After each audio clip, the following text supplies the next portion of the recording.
We have escorting of narcotics by armed militias. As I mentioned, that actually drugs are being used to finance criminal activities by Al-Shabaab and other militias from Ethiopia. That one is well known.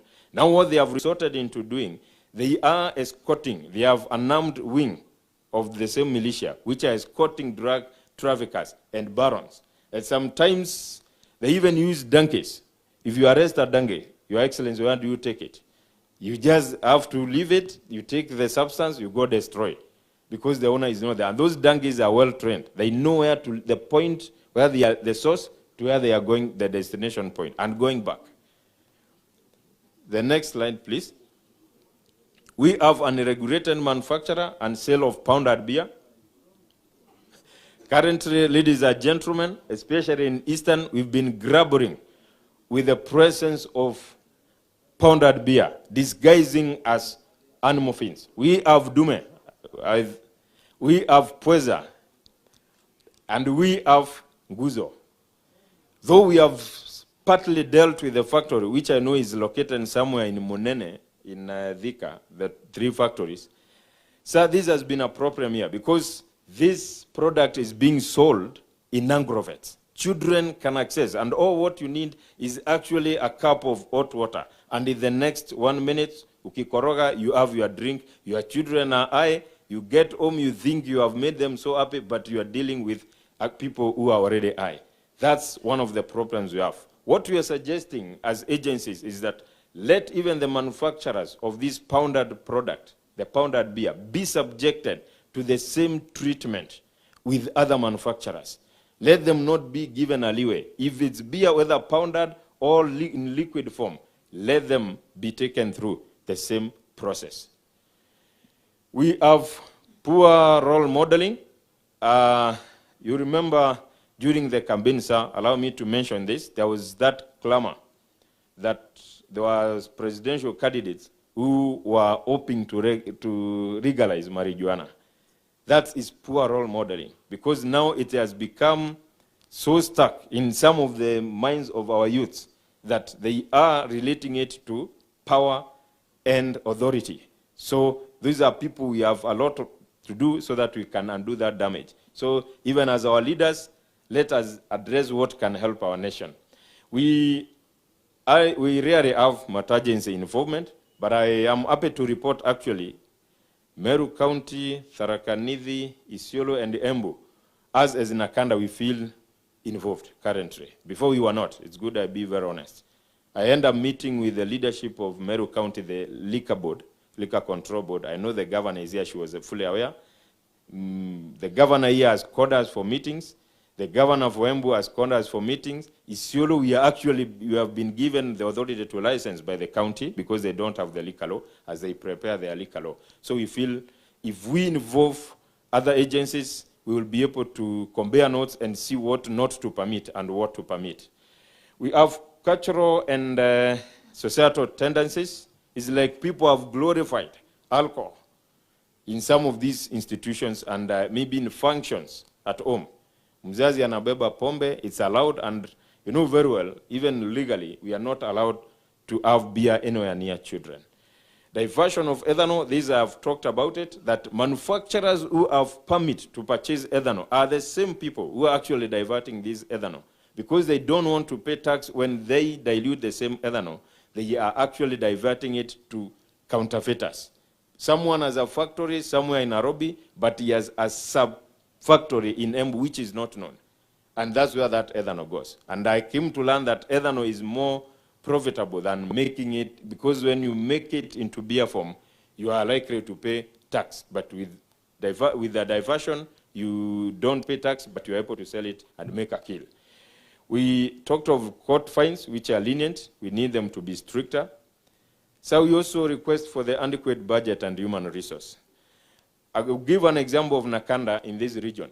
We are only 3 officers. I have myself, my colleague Alice, and Elizabeth. Now that we are here, if something happens in Machakos, we are not able to attend to it because we are here. We need more human resource. I know ACA operates from Nairobi. When we are doing a crackdown, itabidi tunamtafuta. The same time crackdown is taking place in Nairobi, Mombasa, all those areas. If we can have these officers county-based, that would be very easy. I'm sure the governors will not be struggling to call us because there are things which require our intervention and immediate intervention. We have issue of emerging trends, sir. We have a problem actually with online marketing and sale of alcohol. There is no means of verifying whether this is an underage. They only need to pay and the product is delivered. So you as a parent, you are busy working, or as a parent, I'm busy making this presentation, but my children are busy purchasing and consuming alcohol at home. We need to review our laws that they can address the emerging trend, knowing that the issues of alcohol and substance use is quite dynamic. They keep changing. We do not have a lot of money on our highways. That's why these panya routes are there. Drugs cartels and smugglers of alcohol and ethanol, they can use any route because we are known where we are. If it's Kanyonyo roadblock, it is known it is Kanyonyo. Other areas are left unmanned, so people take advantage. We have a lot of cultivation of cannabis in this region.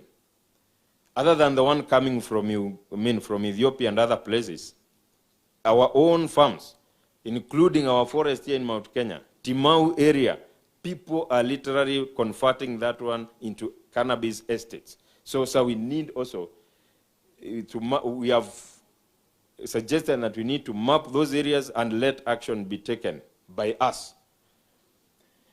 We do not have means to detect what is in the vehicles. Sometimes we end an instance where somebody was disguising that he was transporting hay to Meru, only to realize when we dug deeper that he was actually carrying drums and drums of ethanol. So until you chokore tuizo vitu, you are not likely to know what he is carrying. We really need modern equipment.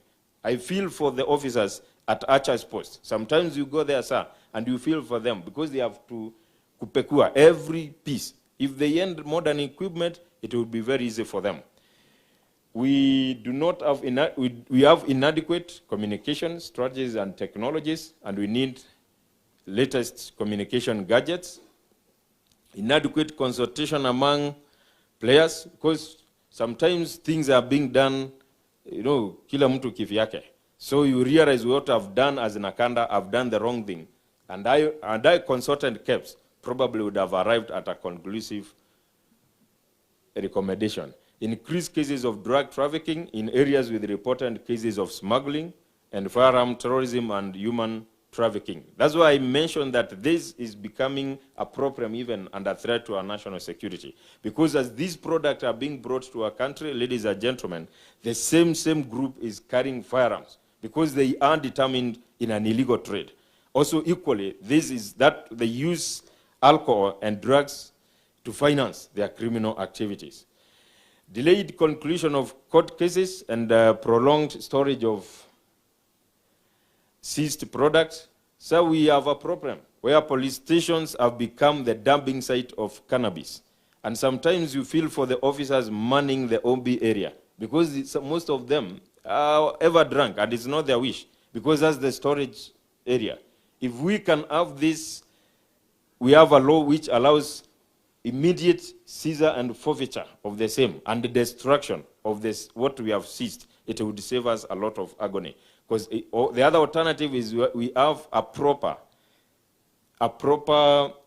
storage facilities in those police stations. I would invite you to visit Isiolo, also visit Marsabit. You feel for the officers who are there. We have struggled to ensure it is destroyed, but so long as the court cases are ongoing, that cannabis has to stay there, even if it's for 10 years. Ladies and gentlemen, that's the end of my presentation, and thank you so much.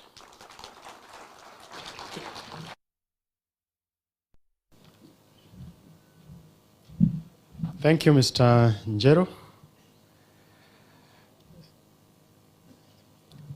Now,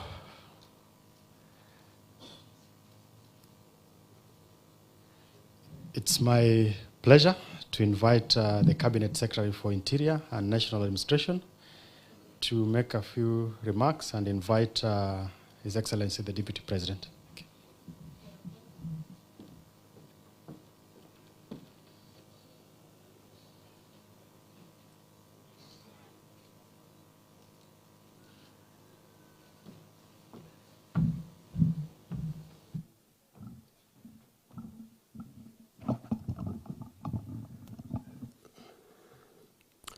Your Excellency, Deputy President, all protocols observed, good morning. Your Excellency, this is the third conference of this nature. We have been in Mount Kenya, West. We also have been in Rift Valley, Nakuru, and we are happy today to be in Upper Eastern for this very important national conversation. Excellency, I want to thank you and the President for the leadership that you continue to give to this endeavor. We are agreed generally as a country that this matter of illicit alcohol and the sale and use of narcotic drugs and psychotropic substances is no longer a general matter. This matter is now personal. It is personal, Your Excellency, because sadly, every home today in Kenya has an issue, either directly or indirectly, of a member of the family, a relative, who is struggling with addiction or who has been run over by toxic substances and the consumption of dangerous drugs and alcohol. Not many homes are free of this problem. And therefore, it is no longer a general issue. It is a personal matter for every Kenyan. And Your Excellency, unless we sustain total war on this cancer, we stand to lose a whole generation. And I shudder to imagine what this country will look like 10 years, 15 years, 20 years from now, and thereafter, when many of us in this room will not be available to occupy the positions that we occupy today as leaders, as parents, as grown-ups. Your Excellency, for us in the Interior Ministry, we consider the sale and use of illicit alcohol, toxic and dangerous substances, narcotics. We consider this as one of our top 5 national security threats, with equal consequences on the future of our nation as the other threats that we consider to be top 5. This is why, as we all know, terrorism remains the existential threat to our nation, and that's why this country for the last so many years has invested huge resources to sustain the war against terror. Increasingly, we have opened another war which we intend to sustain against people who have been using culture to cause violence and death and steal livestock, with about a third of the counties of Kenya affected, but about 13 counties most affected, including counties from this region. But the same risk and danger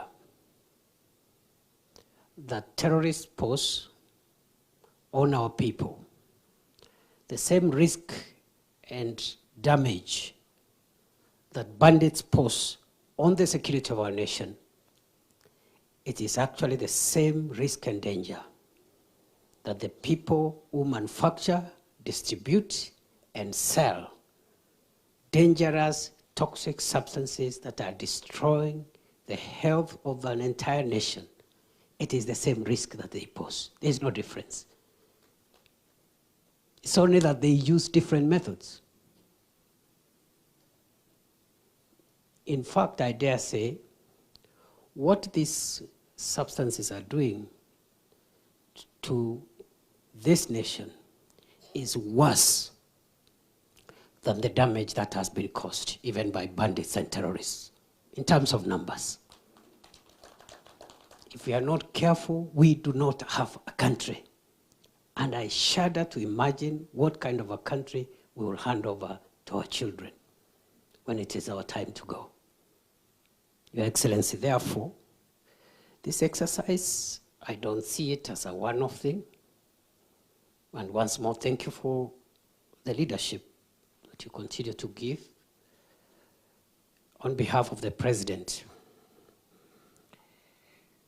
And the same energy, vigor, focus, and clarity of mind that we have shown in other threats to our national security is the same vigor, energy, and clarity of mind and focus that we are going to show as we take up the measures that will be recommended from this multi-sectoral and stakeholder engagement.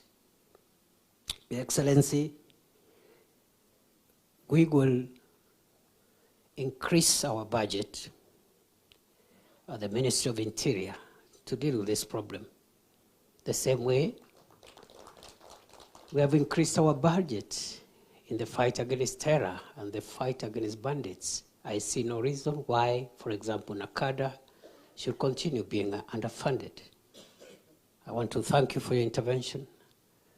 Going forward, we will fund NACADA a little more. But once we do that, we will also demand accountability from NACADA. We do not want to come here and get statistics from NACADA.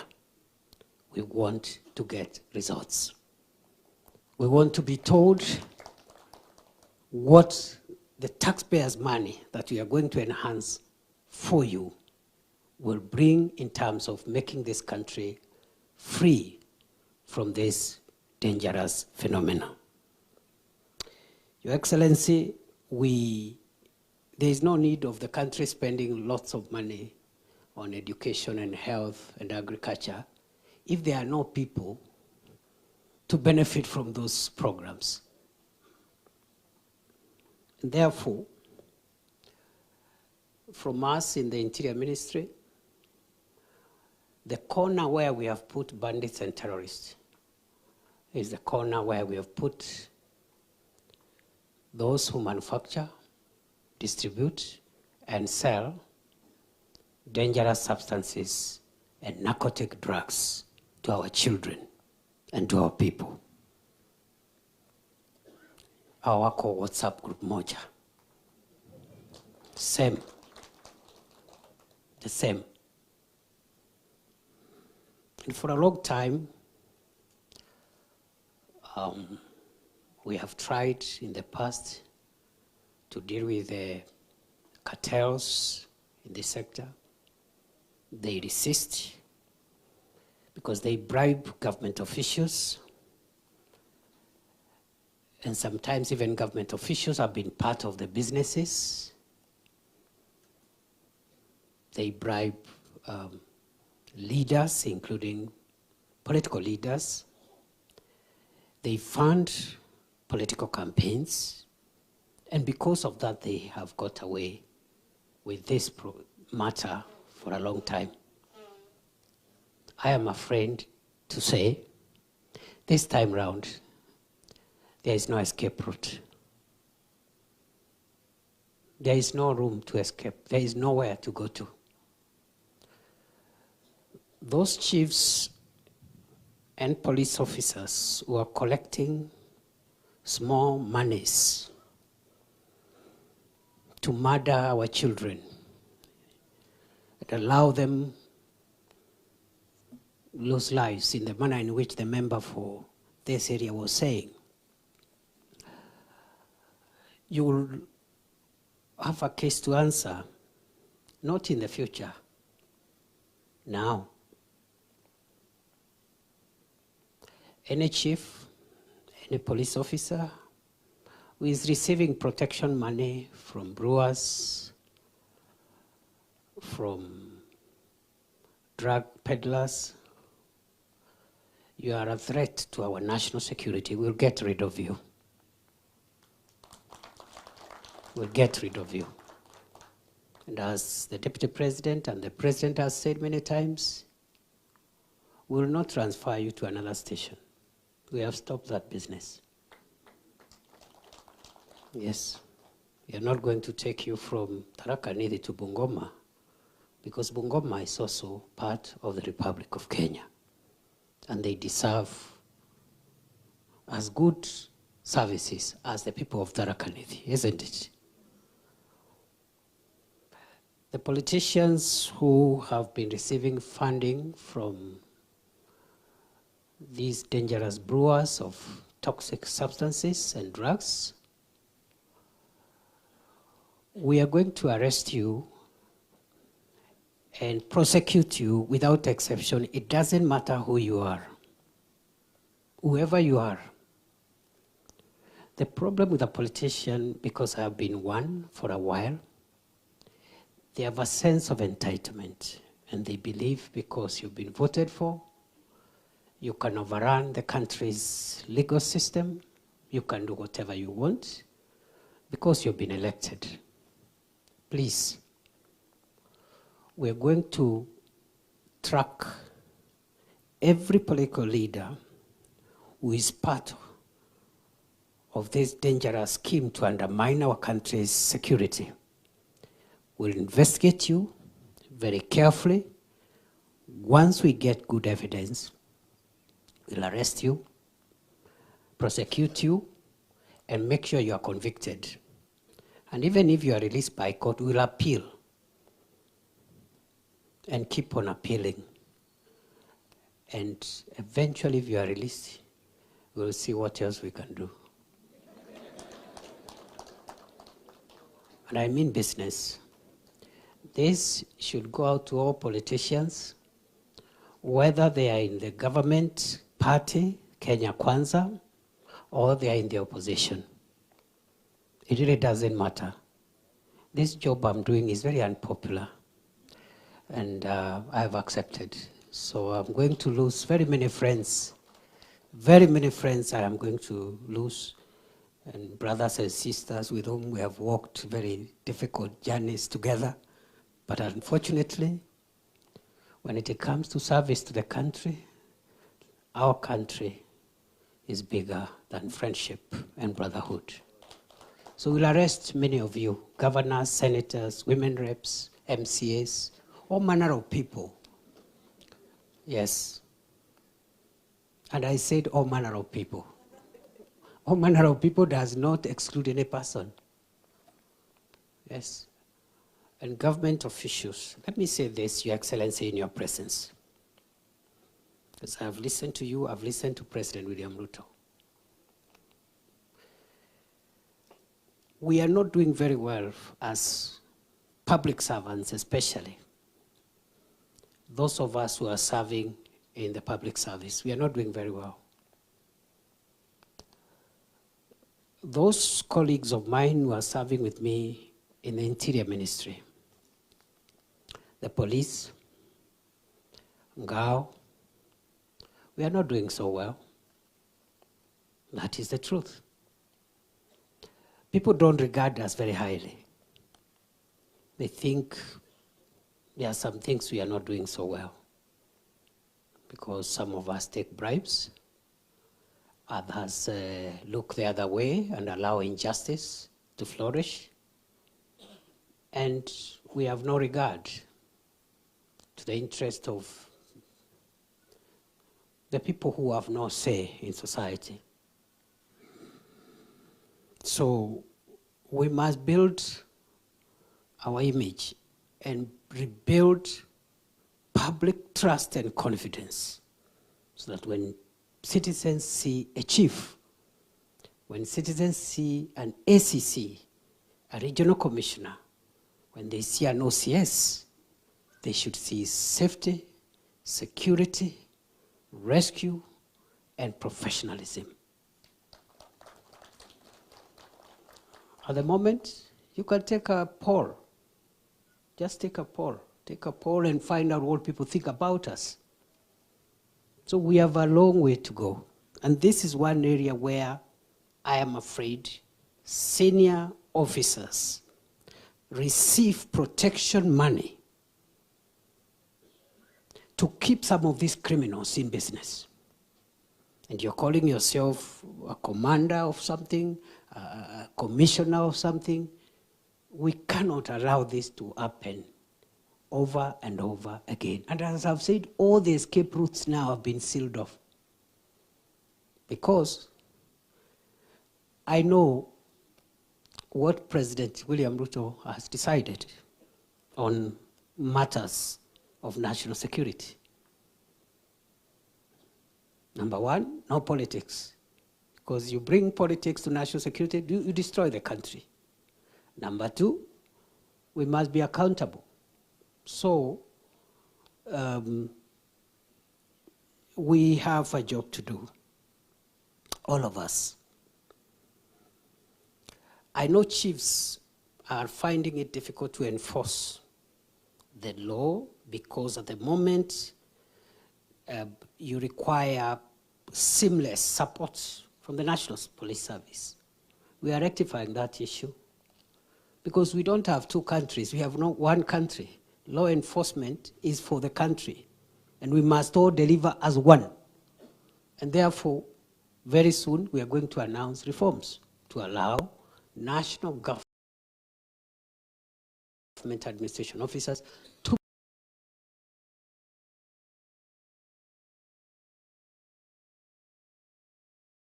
the National Police Service to enforce the law in a seamless manner. Na tuache hii vita vidogo vidogo vya upumbavu. Sijui sisi ni polisi, sisi ni ngao, sisi ni nini. Unaharibu nchi. Yeah? You can't deliver alone. We need to work together. So those reforms are on the way. And they will be passed. They will be pushed through. Yeah.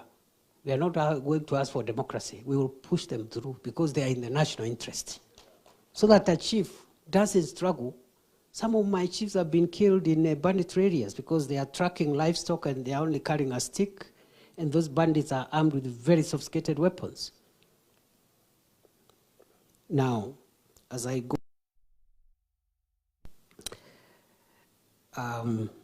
there is an ongoing crackdown on all unlicensed outlets for manufacture, distribution, and sale of illicit, of all unlicensed outlets of manufacture, distribution, and sale of alcohol. And on the question of second generation alcoholic drinks, which is a major issue, and the question of ethanol, I want to agree with the presenter from NACADA that many of the licensees who are genuinely licensed are subcontracted their production to others, and they are some of the ethanol that they are legitimately using under their license is being used to concoct other things that are substandard and unhealthy. Also, some of the licensees are running parallel production facilities. You have one which does the licensed stuff, and then you have another one which KRA and KEBS and ACA have no idea where that facility is. For that reason, we are going to review all the licenses involved in the manufacture, distribution, and sale of second-generation alcohol in the Republic of Kenya afresh. We look at them afresh. So the fact that you have a license doesn't allow you, we have to review again. And those who are doing legitimate production, as I said in Nakuru, we are not fighting legitimate businesses that have been licensed by the government of Kenya and are selling substances that have been approved by the Kenya Revenue Authority, the Anti-Counterfeit Agency, and Kenya Bureau of Standards. We are not fighting legitimate businesses. But we must review all the licenses afresh to find out, first of all, if they are complying with all the laws, if they are flouting the laws by having parallel production facilities or subletting or taking some of the ethanol to people who are using it to produce substandard alcohol. We'll revoke the licenses and take you to court. But those who are doing the right thing have nothing to fear. We will protect businesses that pay tax, that manufacture things that have been approved by government agencies. And I look forward to a sober country, and a country where those of us who are in my age bracket and older, they know in the days gone by, alcohol used to be sold during certain hours. Not like today when our children are taking alcohol at 9 o'clock in the morning. It should be sold at 5 o'clock. And the advertisers used to say, baada ya kazi, after work. Today, ni badala ya kazi. Alcohol today ni badala ya kazi, sio baada ya kazi. Kwa hayo mengi na machache, asanteni sana. Siku hizi sina story mingi. Story yangu ni hiyo ya kupambana na wahalifu mahali walipo. I don't have another story. Mr. Deputy President, thank you very much. Na ni kama umeishiishi hapa, umekuwa hii area for a while, karibu sana. We don't mind hata ukitaka kukaa. You can ask the files to be brought here. We'll sign documents from here for another week or 2 weeks. But thank you very much for finding time to come. I know you're very busy and your office is serving the whole country, but we thank you for the 3-4 days that you've spent in this region, bringing all these counties together, mainly in the former Eastern region, trying to solve some of our problems. It was coffee, and now it is drugs and alcohol.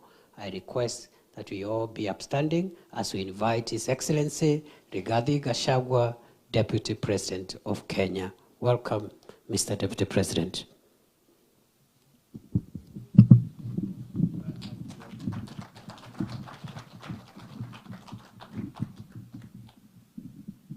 Thank you very much. Please be seated.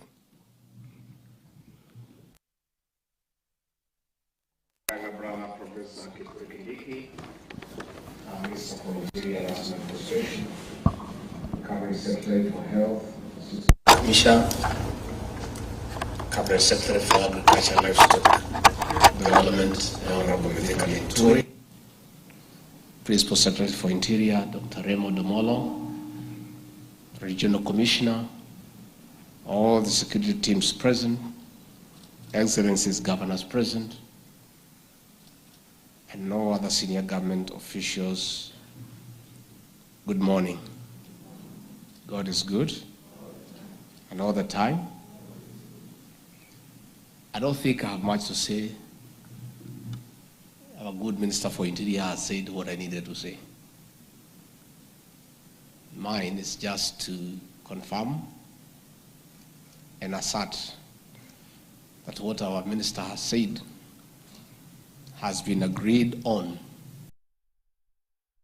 for this government under the chairmanship of the President, who is the chair of the National Security Council, where Professor Kindiki and I sit. Professor Kindiki has put it bare in a very candid manner, and that's the new leadership in this country.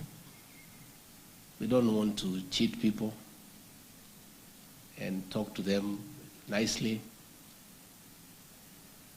when we don't mean it.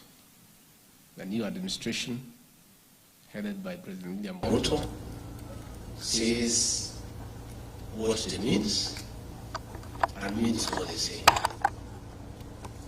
We have a problem, a national problem, and a serious one, on the illicit alcohol and drugs and substance abuse. This has gone on for a long time as we watched as officers. I want to request our officers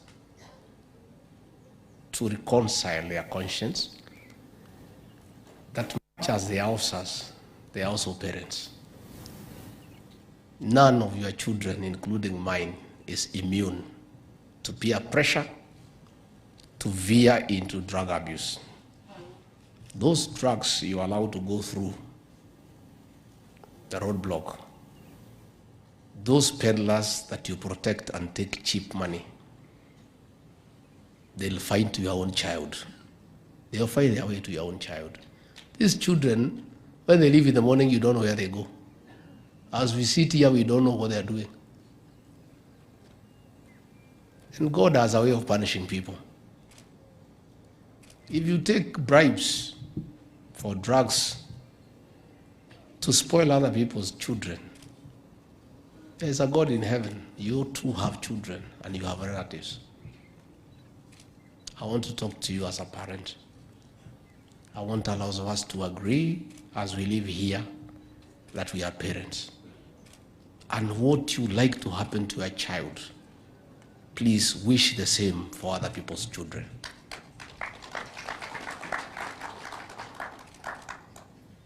This money from drugs and illicit alcohol cannot take you anywhere. That is why you have found police officers in traffic section. When they get the signal that they are supposed to go home, most of them collapse there on the floor. Because they are used to getting money from the road every day, and money that you get cheaply and that causes pain to other people, it goes that easily. So you find these officers have saved nothing. Anaambiwa siku imefika ya kwenda nyumbani, anaanguka chini. They don't know where to begin. That's why I like today's pay slips, unlike our times when I was in the public service. They even remind you when you are retiring. So that it is a constant reminder that you will not be in this job forever. We have a problem. And the problem is that the previous administration allowed this thing to go on without blinking an eye. And our officers in the national government administration were deployed to non-core functions that have nothing to do with their job description.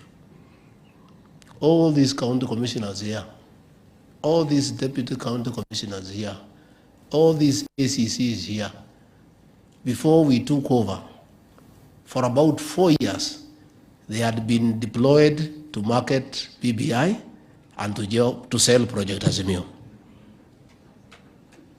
They were not interested in alcohol and drug abuse. They were selling some useless project that could not go anywhere. They were deployed wrongly to a non-core faction. They did so badly in that deployment, and they did so badly in the duties they had absconded. So tukaenda hasara pande zote. Lakini kwa hiyo hasara ya nyinyi kutukufaulu, sisi tukapata.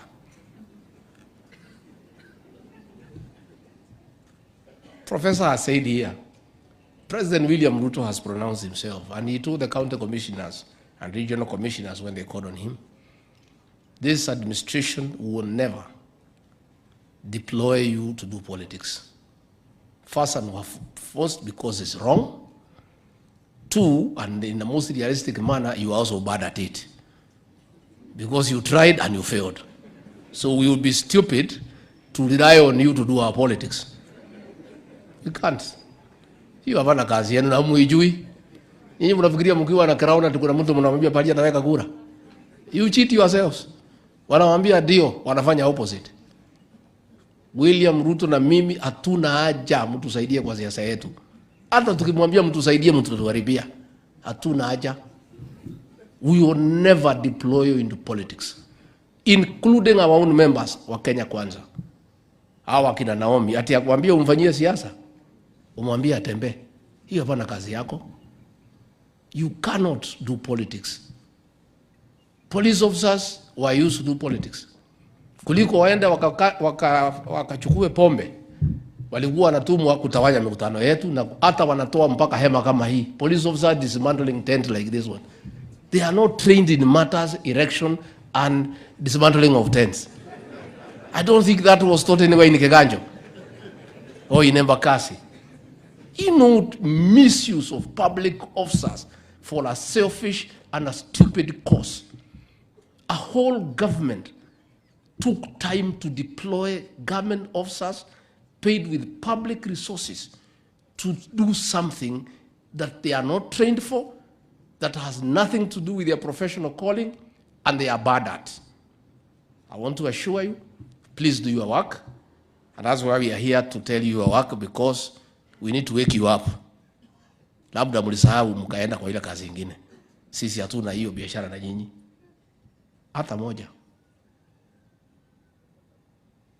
Kura yenu mkitaka kutupatia mtupatie, yako wewe na bibi yako. Lakini kututafutia tafadhali msituharibie siasa yetu. Hatuna haja. So let us do the right thing. This alcohol, illicit alcohol, mwenye kuleta ile pombe baya hapa katika Mlima Kenya alikuwa principal secretary yenu. That is why you could not fight the thing. Ndiye alikuwa anatuma nyinyi kazi nyingine, muachane na yeye afanye biashara. Siku ya COVID, bar zote zilikuwa open ndio stock yake isonge. President William Ruto does not take alcohol. He has no factory, he has no bar. Regarding Gachagua quit alcohol 15 years ago, he has no intention of going back.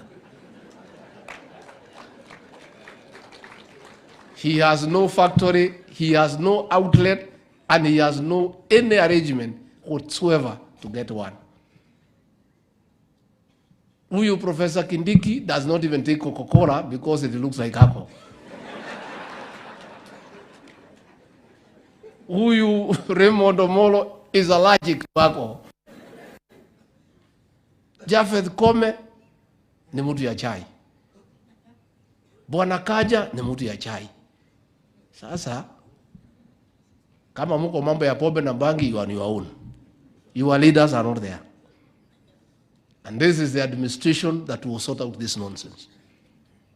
We will sort it out with those who want to go on with us. Wale ambayo wanaona hiyo kazi hawezi saidiana na sisi, we are being very kind by offering you an opportunity to proceed on terminal leave pending retirement.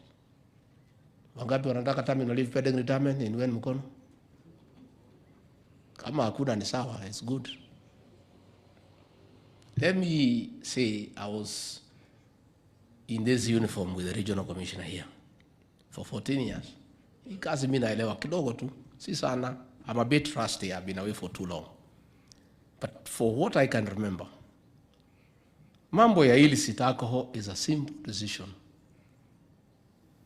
by the commissioner and the commander. If the two agree, it's finished. These assistant chiefs and chiefs, there is nowhere that these things are brewed that they don't know. All this bangi that is sold, the station commanders know. In many instances, 90%, they are the ones who offer them protection and safe passage. That is the truth. Station commanders who are here, who are chief inspectors, I'm looking at you straight in the eye. Straight. You must make a decision today. As you live here, you must live here having made a decision on what you want. Our able professor has explained to you that it has been agreed at the National Security Council, the highest security organ in the country, under the chairmanship of the president, that no CS will go on transfer for allowing crime, peddling of drugs and illicit alcohol in his area station. That has been agreed on. So tunataka kupeana kazi ya siku 10. Then we start deciding who is going and who is staying. You too. And I'm being very candid because I need to do so, because it's good to be fair to officers, to tell them what is ahead of them so that they make a decision. The county commissioners here, the DCCs here, the ACCs, when you go back, call your chiefs and assistant chiefs. Call them for a meeting and give them the message from government. It has been agreed that an assistant chief and illicit, Brew and Bangi cannot coexist in a sublocation. One of them has to give way. Hawezi kaa wawili. Chief kwa location, na pombe, na Bangi, hawezi kaa. And since alcohol and Bangi cannot make a decision because it has no brains, the decision is entirely in the hands of the chief and the assistant chief to decide who is to give way to the other. The chief can call a small meeting with his wife and children and discuss on the way forward and decide either to leave or allow illicit Brew and Bangi to remain.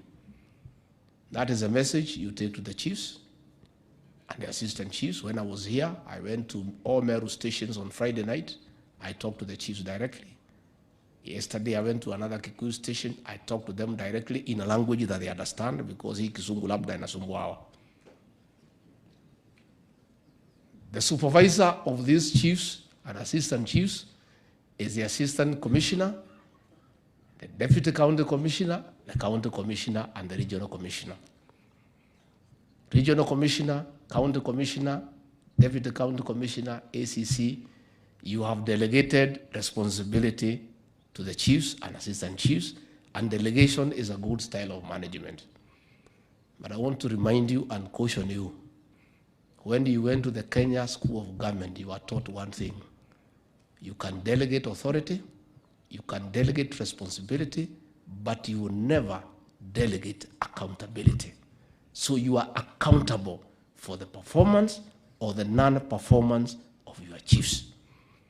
So, if your chiefs are not performing and you have not sent them home, you are the one to go home, because you are accountable.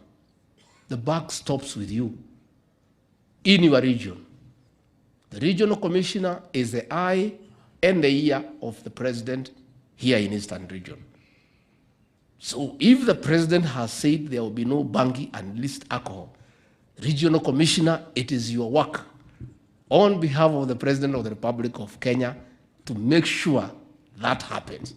Because the president, unlike you, has a direct mandate with the people of Kenya. So I'm just talking to my colleagues, because I was one of you. Fred Dunga, we were with you in administration. Sasa mimi, nyinyi ni marafiki yangu. So mimi kama mzee, nataka kumsaidia kidogo. Because mimi sitaki wengi marafiki zangu tulikuwa na nyinyi mwende nyumbani mapema, kwa sababu hakuna haja mtaenda kusuguana na mabibi. Kwa sababu kama ulizoea mshahara, ukija bila mshahara utatafuta pahali ya kukaa. Hiyo ndio ukweli. So mimi naambia county commissioners yetu, DCCs, ACCs, please, endeni mfanye kazi yenu. Msipofanya, basi hakuna mambo ingine. We are allowing you 10 days to do what you need to do, to allow the PS and the CS to review your performance and make decisions. So today is 12th. You have until the 22nd of this month to make a decision. Na tungetaka tumalizane na nyinyi mapema before the end of the financial year, so that tujipange in the new financial year. The financial year ends on June 30th. So we would like to know how many people we are paying, how many are on suspension on half pay or no pay, and how many are interdicted on half pay, so that Raymond Omolo here can align his budget. The National Police Service is independent, yes. Independence up to a certain extent. You have a salary that is paid by the public, there is a certain expectation. We have found some station commanders saying that they can do what they want, release suspects, and then conduct kangaroo courts. That is what is happening. Let's be nice people to each other. So, where we started in central Kenya, the war is won 70%. Rift Valley, we were there, is now about 50%. We are making good progress. I want to thank really our officers. Many of them have taken this matter seriously. I hope you'll do the same. A few of them are harassing the ones who are doing genuine business. Ndio tupigiwe kelele tusimamishe. Many people in fact have called me wanasema, ati polisi wanasema, hii maneno ya operation inakuwa ordered, after a month or so ina lose steam, tunawachana naye. Let me confirm. We are on this job until the 10th of August, 2027. Every day. Watu ya bandits walikuwa nasema huyu professor ati atachoka. Ati tumeona maminista wengi wanakujaga hapa, alafu hii maneno naisha, wanarudi. Watu wa North Rift, siku hizi, professor amewalalia, mtoto akilia, ndio anyamaze, anaambiwa Kidiki yako karibu, mtoto ananyamaza. The same way professor umekalia hii banditry in North Rift, hata hii watu ya bombe wakalie. And I have your back. I'll give you political cover. Yeah. President will give you political cover. So, tufanye kazi yetu. The truth of the matter, in my 15 years of service, I served in many places in the country. I came to the logical conclusion that a station commander whose operations of police revolve around with is the main thing in all these criminal activities. A police station is as efficient as a station commander.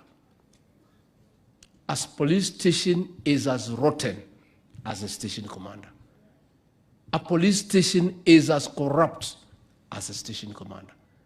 Once you start receiving money from your constables and your corporals and your sergeants and the major and the OC crime and your deputy, that's the head of the station. Once you decide there will be no bribes within your station, there will not be. So we are going to hold the station commanders responsible for whatever happens in your area of jurisdiction. So hapa Tharaka Nithi, mwanze leo saa 8. Wapi timu ya Tharaka Nithi? Wewe commissioners, wewe ni utiabu. Hii Mama Kendi leo. Si ndio? Tuheshimiane ndugu yangu. Where is your commander? Where are the OCSs for Tharaka Nithi? Wapi ma OCS? Sasa hii Mama Kendi simwache atafute kazi nyingine ya kufanya. Tukitoka hapa leo, wacha tuanze na Mama Kendi kwanza ndio mambo ikae sawa. Please sit down. Ikae sawa. I want to confirm what Professor has said. In our last meeting, under the President, we agreed we are going to deal with the review of these licenses. And please, the manufacturers of illicit alcohol, don't look for money to bribe me or Professor Kindiki. Tunamjua nyinyi. Mnataka kutafutia sisi pesa na magunia. Ati mtuhonge ndio we allow you to continue selling poison to our children. Please take your money elsewhere. Labda mtafute hii watu ya polisi na ma-DC muwapatie. Sisi hatuna haja naye. Sisi mshahara kidogo tunapewa tunatosheka. And we are going to review those licenses. so that we also help you by dealing with the problem at source. Much as we are blaming you, we are also responsible for allowing ethanol to get into this region. So we'll deal with it at source.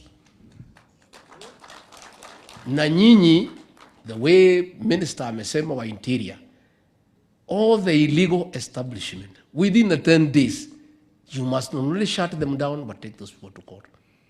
And if we find one in your area of jurisdiction, haki ya Mungu utaenda nyumbani. Haki. An illegal establishment, we have been told there are 2,800. Mutaenda musifunge na hiyo watu waende kotini.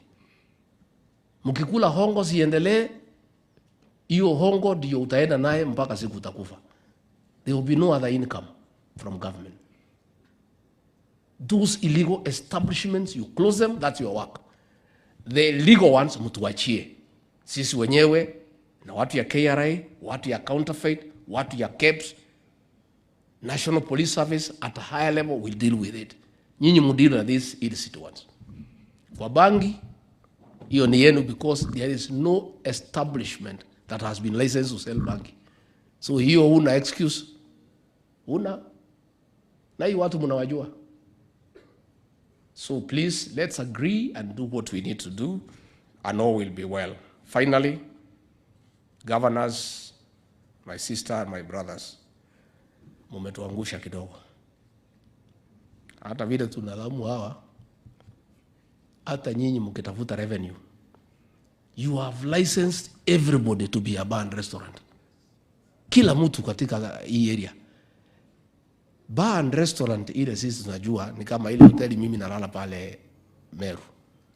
Iko na rooms karibu 40. Iko chakula, iko kila kitu. Iko mvinyo kidogo ya kutafuta usingizi, which is okay. Kwa wale ambaye wanataka kutafuta usingizi na njia hiyo.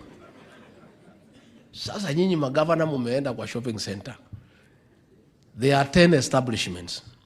One is a shop. Another one is a small hotel. 8 of them are bar and restaurant. Na ndio isemekana iko na chakula, hapo nje iko mutura na smokies. And you decide that is a bar and restaurant.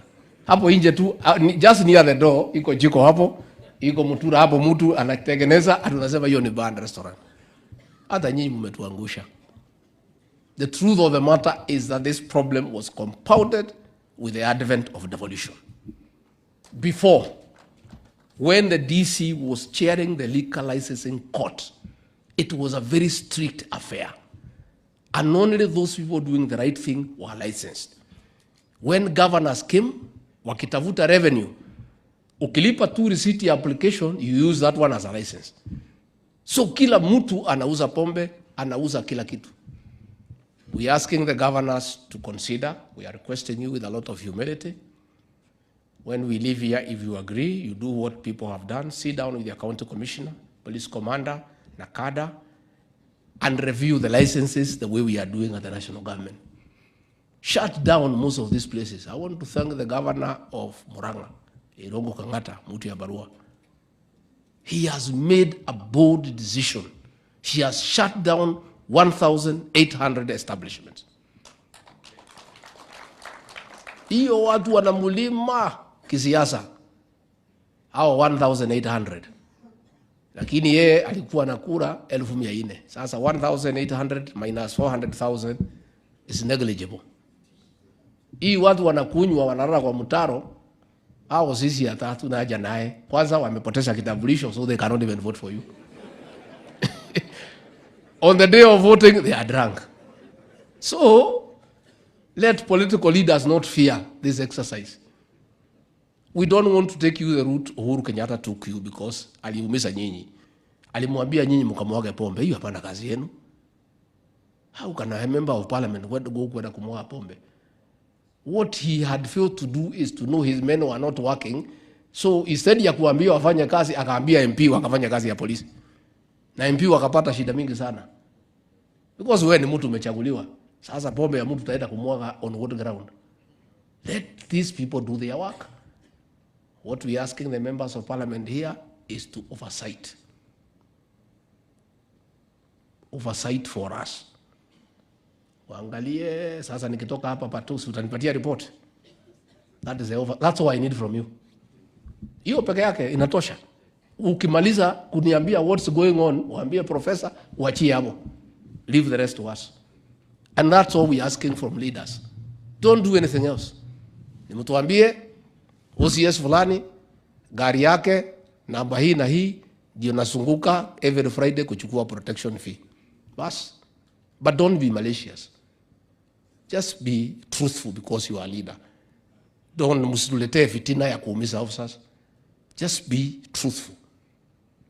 And that's all we're asking for the leaders here. Ingine mtuachie, hao watu wako na crown ni kazi yao. Kazi yao watafanya.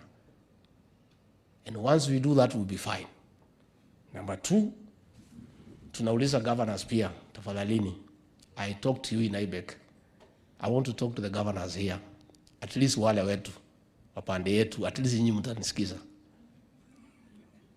Please consider kindly. The sin tax you collect, let it go to deal with sin. Pesa yote ya revenue ya pombe na bas, mukubali isiende kujenga barabara, tusaidie na kada, na tufanye advocacy, na tujenge rehabilitation centers for those who are beyond help. And as Professor Kindiki, with my assistance and the President, enhances the NACADA budget, kindly let us have a discussion on a framework that a certain percentage of the money that you collect, we shall give it to NACADA to continue doing the good job they are doing. And another percentage, you build and run a rehabilitation center in every county to deal with the cases that are beyond help. And the remaining of the money, you use it for advocacy. Radio advertisements, TV advertisements, road shows ya kupigana na ulevi. Hii pesa mdhomi njuke ya pombe, munajenga naye barabara, nani atapitia? Ama mochari. Sasa iko haja gani kujenga mochari alafu hii watu wakufe waende kwa hiyo mochari? Why don't we use this money to stop this? I'm requesting the governors, and I'm going to write to all of you so that in the next meeting we have a discussion to request you to agree. Everybody here has complained about the law and the very lenient penalties. In central Kenya, and I'm going to rope in the people from this region, I met with all the MCAs, and we made a proposal to harmonize all the laws. And I'll invite the MCAs from this region. We meet together with the others. We share what they have come up with. They have come up with a proposal to have very heavy penalties that will make this business unattractive. They have come up with laws to impound all vehicles carrying drugs and illicit alcohol and forfeit them to the county. They have come up with the proposals to shut down forever any establishment selling illicit alcohol and drugs. Very punitive proposals, and that is what will sort out this country. I'll be inviting the MCAs from these 5 counties to join their counterparts. We have a look at that law, and if you find it appropriate, you also take it to the county assembly and enact it. Again, we will talk to NACADA to look at the national law. We'll discuss with our members of parliament and the Senate how to strengthen those laws so that the issue of destruction of Bangi can be addressed. The issue of the destruction of illicit alcohol can be addressed. And I want to thank Professor for what you have proposed. You know, I've been urging you. I have told you, I have told the President from my own experience, where did the rain begin to beat us in matter of security? Where did the rain begin to beat us? It is when, without adequate consultation, we denied our administrative officers the enforcement component. What was happening before, for the years I served? The chiefs and the DOs then would deal with all the small problems before they become a problem. They will deal with the boundary disputes before it leads to murder. before it leads to assault, before it leads to grievous bodily harm. They will deal with them. In fact, the station commanders kazi yao ilikuwa rahisi sana. Saa ile mtu amekufa, wanakuja na Land Rover, wanachukua, wanapeleka. And they were coming from 60, 80 kilometers away. How does somebody who is 80 kilometers away prevent crime? The chiefs, assistant chiefs, the assistant county commissioners, with the support of the AP, were doing 90% of prevention of crime at source. And then the police would deal now with 10% to apprehend the offenders and prosecute them. Prof, you have our support to reinstate the enforcement capacity of our officers of the National Government Administration. And when that happens, I can assure you, Professor, na mtaniuliza, within 1 year, hii shida yote tuko nayo hii Kenya itaisha. Because saa hii chief anajua kila mtu mbaya, lakini yako na watu hapo ya kumsaidia. The police have not been very kind to the National Government Administrative Officers. Wakiwaita wakuja iko crime, wanasema kama hakuna mafuta, hawendi. But hiyo mafuta si ati gari haina mafuta, you know what I mean. Police officers, because of the independence, had also became a little bit arrogant and demeaning to the National Government Administrative Officers. Na kusema sisi ni independent, sisi tuko na Inspector General of Police. Even the security committees that were functioning well before, where the DC would give instructions to people within the district. Today, anasema, wacha tuulize Nairobi. Sasa Inspector General of Police akiwa Nairobi, how will he deal with the problem in Tharaka Nithi? Let us have that enforcement capacity, and let us agree as a country, much as the National Police, the Police National Service is independent, our respective security committees be given autonomous authority to make decisions that are peculiar to that particular area of jurisdiction. And I can tell you, once we do that, hii mambo yetu itakuwa sawa sawa. So mimi nikimalizia, it is true, Ethiopian border, ndio bangi inapitia. Hapo iko watu ya custom, iko DCI, iko NIS, iko police, iko administration. Bangi inakuja kuharibu watoto wetu, inapita, nyinyi mko pale. Mnachukua haki yenu, watoto wetu wanaumia. So watu wako kwa border, please go and do your job. If you can't do it, allow us to bring a new team that can work in that area, because that is what we shall do. Kwa sababu hiyo maneno ni maneno ambayo hayawezi kubalika. I agree with the Nakada guy about the role model. I was asking last night, nikuwa kwa show inaitwa Kirubia. Mimi naona viongozi wetu hapa katika Mlima Kenya, wale wa Azimio, sisi wanajua tuko na shida ya pombe na bangi, na wanajua vile tumeumia katika area hii. Ile mtu wanatembea na yeye ni ile anaitwa Gachagua. Ndio mgeni wa heshima wakija hapa kutembea. What are we telling our children? This is a man who went on national television and said that bangi should not only be smoked, but encourage people to grow.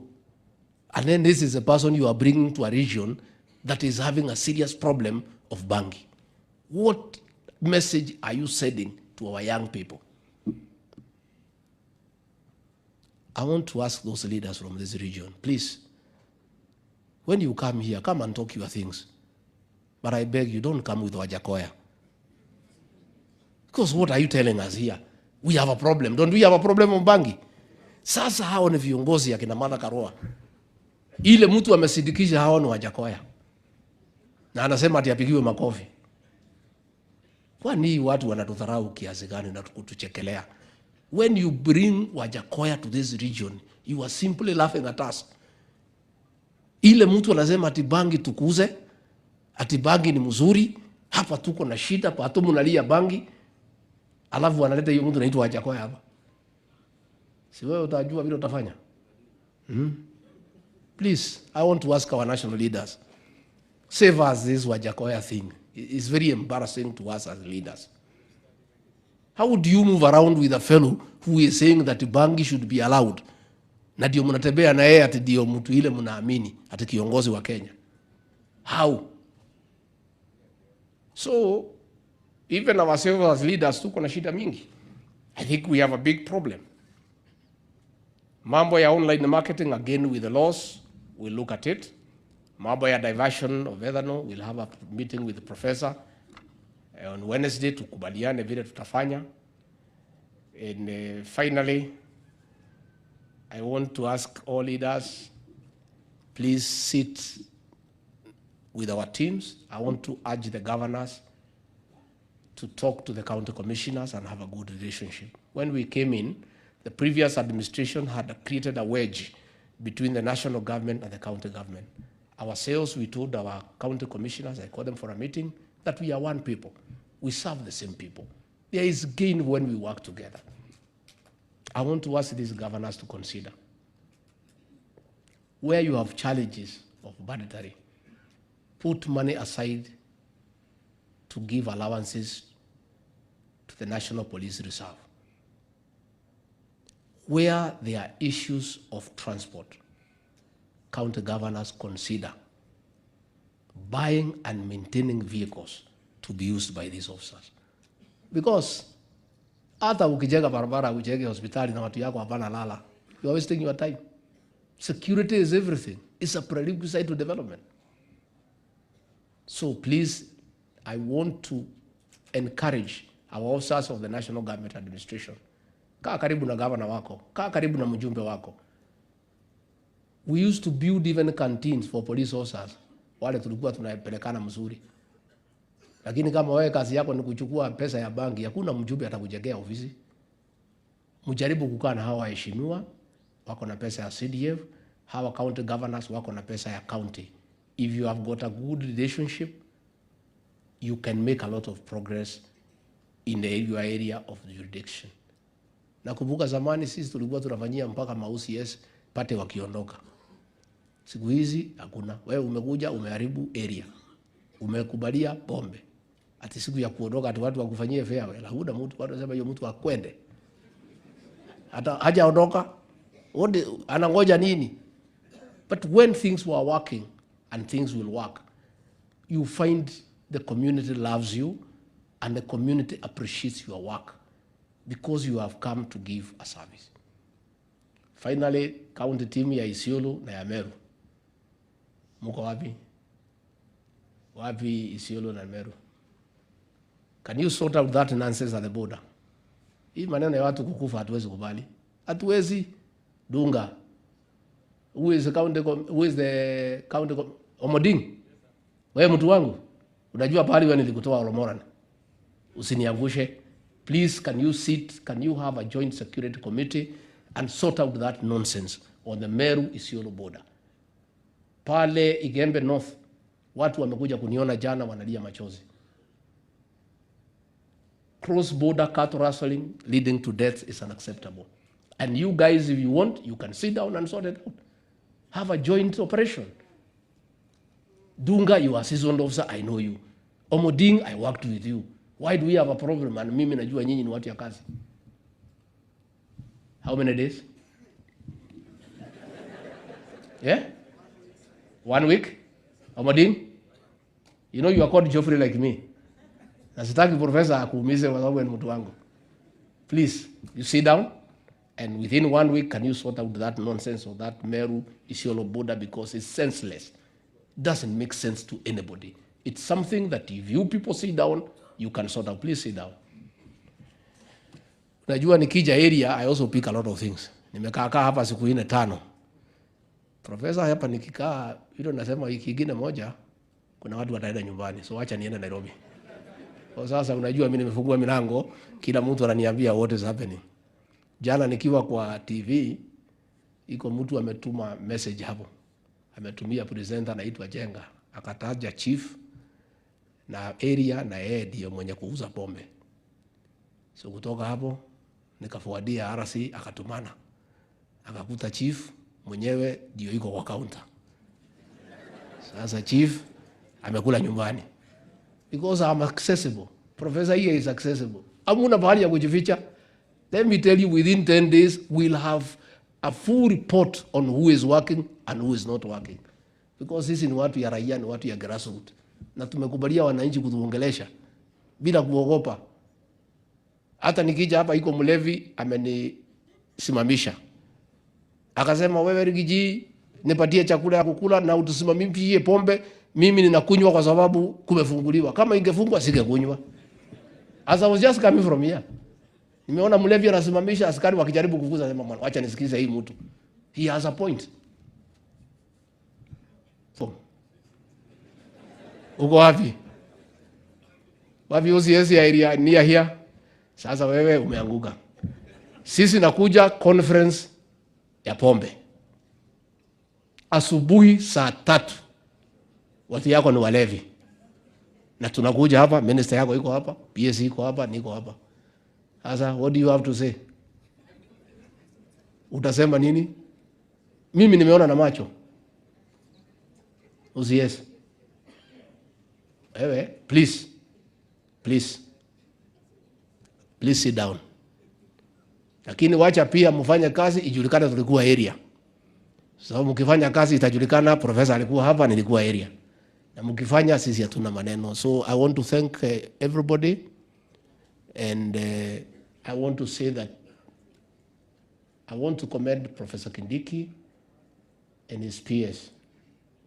For a long time, we have officers who are persistent and following to the detail, going every part of the country to deal with the security issues. I want to say in the decision to pick Professor Kindiki and Raymond Omolo, the president picked the right people for the right job, and we are grateful. And Professor, you don't have to be popular. Hii kazi na nilikuambia, hakuna mtu ya kupenda wewe. You have said you are going to lose many friends. Since you are my friend, mimi sitaki tukosane, mimi I will do the right things. Utanisikia kwa pombe ama kwa banki. Utanisikia tu kwa mambo ya kahawa, mambo ya chai, so mimi siwezi pitana na wewe. I know we will remain friends. Finally, why are we doing this? Many people walikuwa wanasema, Gachagua ametengwa na President William Ruto. Ametolewa ile kazi ya maana ya kwenda ng'ambo, kwenda kufungua miradi, amepewa kazi ya pombe na banki, kazi ya reja. Sasa rais huyo amenipatia kazi ya pombe na banki, alinipatia kazi ya kahawa na chai na maziwa. So mimi nikilala nikajiuliza, hii kahawa tukitengeneza, hii majani chai, hii maziwa, nani atafanya kazi huko? So we must first fix the problem of our young people as we fix coffee, tea and milk. That is why we are so passionate. We had a successful coffee conference. We are having a tea conference in Kericho in 2 weeks' time. We have another conference for milk in Nakuru. We have another one in Eldoret for maize. We'll be back here for one for Mera and Moka. Watu ya Nakada nitaita nyinyi na hao viongozi ya Meru. We want to have a discussion. Yeah, let's have a discussion. I don't want us to wash our dirty linen here mbele ya watu. But we need to have a conversation so that we agree vizuri kama viongozi. Sio ni sawa viongozi? Can I convene that meeting? Let me convene that meeting. We have a discussion so that we agree on what we are doing. But what we are saying is, President William Ruto na mimi na huyu professor and the rest of government, hatuwezi kubali a whole generation to be wiped out when we are in office. Tutaambia nini wa Kenya?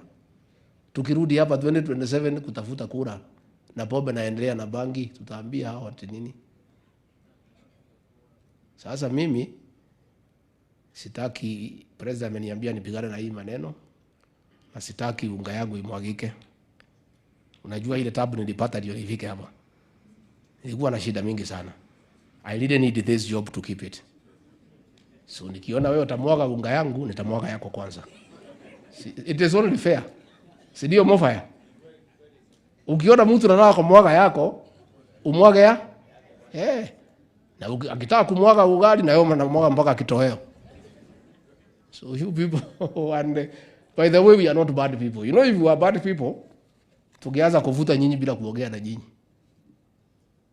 Lakini sisi ni watu wazuri, ni Wakristo, na ni watu wa heshima, na we are fair also. You know, in law they say the rules of natural justice, no man should be condemned unheard. So najua PS atampatia nafasi pia muongee. Lakini pia sisi tumemwambia malalamishi yetu. With a lot of humility, with tremendous respect. Please, please assist President William Ruto and us to have a sober Kenya. Na ni kweli, ilikuwa State House ulifunga. It was only fair for symbolic message. How would you say you are fighting pombe hii na pahali wewe unakaa ndio imejaa? Sasa wewe unaambia watu wasikunywe na wewe ni mlevi kutoka asubuhi. So bar tulifunga. Kwangu pale Karen, even if I wanted kufungua bar, pastor anakaa huko hawezi kubali. So huko I don't even need to be persuaded. Huyo mama ni mkali, hawezi kubali nini niweke bar huko. Hata wageni wangu wale wanakujaga wanauliza kama kuna kitu ya kuteremuka, wanapewa maji. At the best Coca-Cola. So sisi hatuna haja na hiyo maneno. So na hata nyinyi, please. And officers, those who drink, it's okay. It's fine. But what I was taught when I joined administration, if you have to drink, don't drink in your duty station. Ndio heshima yako ikae. Sasa wewe unakunywa ni OCS, umelewa. Driver yako ni kopro. Kufika jiani, mkojo imekusukuma. Umemwambia simama, nikojoe. Umeenda umefungua, umekelekeza kitu yako pale, anakuangalia. Alafu unamwambia akutii. He will not listen to you. He will not. Hakuna. Wewe ni USBD. Unakunywa kwa club. Mnakunywa pale na raia. Mnaenda pale kwa Uraino. Mmepiga laini na watu wale unataka kushika. Kila mtu amemulika pale. Na watu wanaangaliana hapo. Wewe heshima yako itatoka wapi? How? Wengine wenu na OCS constable wako pale umefanya yeye bibi yako. Unatoka kwa nyumba yako ya station commander unaenda kulala kwa line. Asubuhi unatoka na towel, constable anakuona ukitoka. Nani atakuheshimu kwa hiyo station?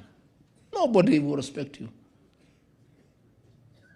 Kama unataka kuoa constable yako, peleka kwa kanisa uwekwe ring, kila mtu ajue na mpigwe picha. Adhe umtoe kwa line umlete kwa nyumba yako. That is where things are not working. How many instances have we had? OCS amepigwa bunduki na constable. Wewe umeenda umetumia crown, umelalia girlfriend yake. Sasa anaona vile uko na crown, there is nothing he can do, amechukua risasi, amekupiga, umekufa. Umewacha hiyo girlfriend, umewacha bibi yako na watoto. Na yeye amechukua hiyo, amejiua. Let us also be dignified people, especially at this level. This level of leadership. Nyinyi ni viongozi. You are leaders in your own right. So when you have wayward behavior in the station, moving around with officers below you, kuchukua mabibi ya wenyewe, wengine you move with the suspects. Yeah, that is the truth. Wacha nimwambie ukweli ama nisimwambie? Yeah. See, hata nikiwa tu hapa nimepata report. One of the most notorious brewers alikuwa amewekwa na USBD. Sasa hii bomba ingeisha namna gani? Ingeisha namna gani? Mama mwenye kuuza sumu, boyfriend yake ni USBD. Aingia pale, anatoa bunduki kwa waist, anawekelea pale. Anamwambia mama umesimamiwa na serikali? Sasa what will happen? What will happen?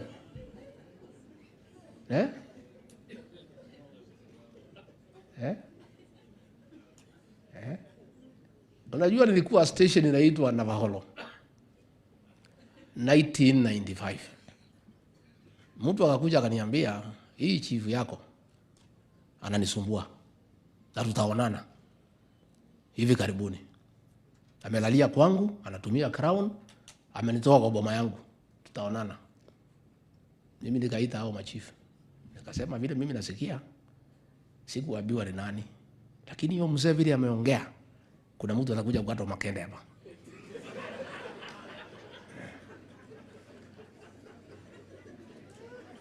I am not a prophet. Yeah? Within 10 days, yeah? Chief alikatwa makende, ikawekwa kwa shoestring, ikakuwa hanged kwa shopping center. To send a message to chiefs. Nimeuliza juzi, after so many years, nikapiga simu kwa mtu rafiki yangu, akaniambia huko hakuna chief na karibia bibi ya mwenyewe. So I don't want to encourage wananchi wafanyie nyinyi hivyo, but there's a possibility. Nyinyi wewe, please, officers, let's conduct ourselves with dignity and decorum so that we can serve our people and serve them well and be effective. I wish you well. I know you have what it takes to do the right thing. Again, I want to remind you, you are also parents other than being officers.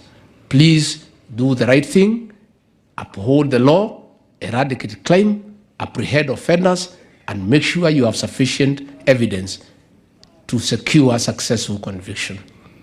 I am looking forward to a very healthy discussion. Asanteni.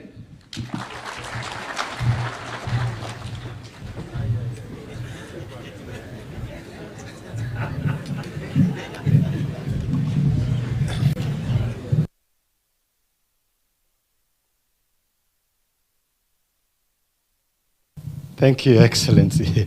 Another round of applause to the Deputy President. I think we can all be seated. Thank you.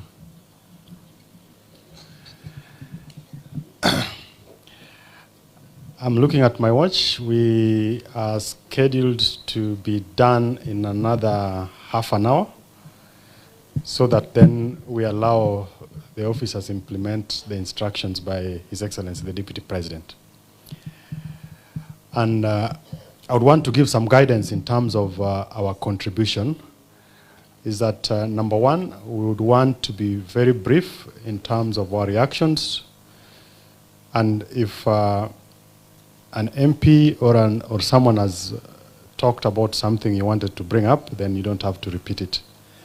So allow me to invite the CS for Health to make a few remarks.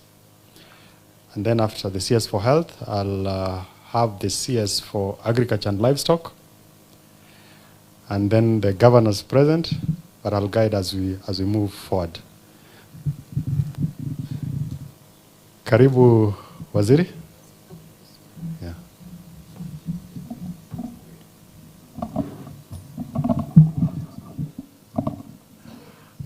Welcome Waziri Kuria. Thank you. Thank you. Your Excellency, Deputy President, Honorable Gachagua, my colleague Cabinet Secretary is present, Excellency Governors present, Senators, members of the National Assembly, senior government officials present, and all the people of Tharaka Nithi. Good afternoon. Thank you very much, Your Excellency Deputy President, for always ensuring that the Ministry of Health is part of this conversation. And we are happy, and I passionately endeavor to attend all of them, because these aligns with our thinking at the Ministry of focusing on preventive and promotive health and not just curative. So these conversations that we are having here is one way of preventing the effects and the impact of drug and alcohol abuse on health. Your Excellency, besides the direct impact of liver disease, lung disease, and cancer associated with the drug and alcohol abuse, we have other impacts that end up being health issues. Your Excellency, people who are involved in drug and alcohol abuse in most cases, they end up with mental illnesses. And as a ministry, that has become one of our key concerns. Next to that, Your Excellency, these people end up with impaired judgment. And due to impaired judgment, they get involved in many activities that impact health negatively at the end of the day.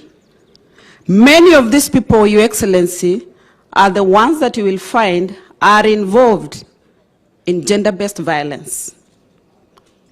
These people end up either in hospital or somewhere else affecting healthcare. Your Excellency, the drug and alcohol abuse are the same people who will end up impregnating teenage girls. This impacts healthcare. Due to impaired judgment, Your Excellency, these are the people who will get involved in accidents, they injure themselves, end up in hospital. And if they are driving, they'll end up causing accidents on our roads, and these people will end up in hospital. Worst of it all, Your Excellency, due to the impaired judgment, these people end up in engaging in unprotected sex. Your Excellency, this ends up in STIs that will end up in hospital. Worst of it all, Your Excellency, this end up with HIV/AIDS. The impact of HIV/AIDS on our healthcare, Your Excellency, is quite high. In 2021-2022, as a country, we spent close to 44 billion shillings on HIV/AIDS commodities. That is money that would have been used for other meaningful things besides being used in healthcare. Therefore, as a ministry, we shall passionately continue to participate in these conversations. And I want to encourage that we have done something, we have a solution. One is that we have developed a mental health policy which has specific interventions to deal with mental health issues and other drug and alcohol abuse issues. Your Excellency, also the National Hospital Insurance Fund caters for mental illnesses and rehabilitation. Therefore, the centers that you have encouraged the governors to be able to put up, they should know that they'll also get support and revenue from National Hospital Insurance Fund as it caters for those who have been affected by drug and alcohol abuse. And lastly, Your Excellency, under your guidance, together with the Excellency, the President, Dr. William Samoei Ruto, as a ministry, and you are working very closely with the county governors, that in the next few days, we are going to roll out over 100,000 community health promoters. These people, we have kitted them. And besides kitting them, we have given them gadgets. One community health promoter will be in charge of 100 households. They have gadgets to collect information about the household. And during the initial engagements, we have added a component on that gadget where they'll be able to collect issues to do with the drug and alcohol abuse. Those statistics will help us as a ministry on how we deal with these matters moving forward, but most importantly, that they'll be able to pick up such cases in the households and be able to direct them to health facilities where such people can get assistance and help. So as a ministry, Your Excellency, we shall continue to participate actively in these discussions. But security apparatus who are here, that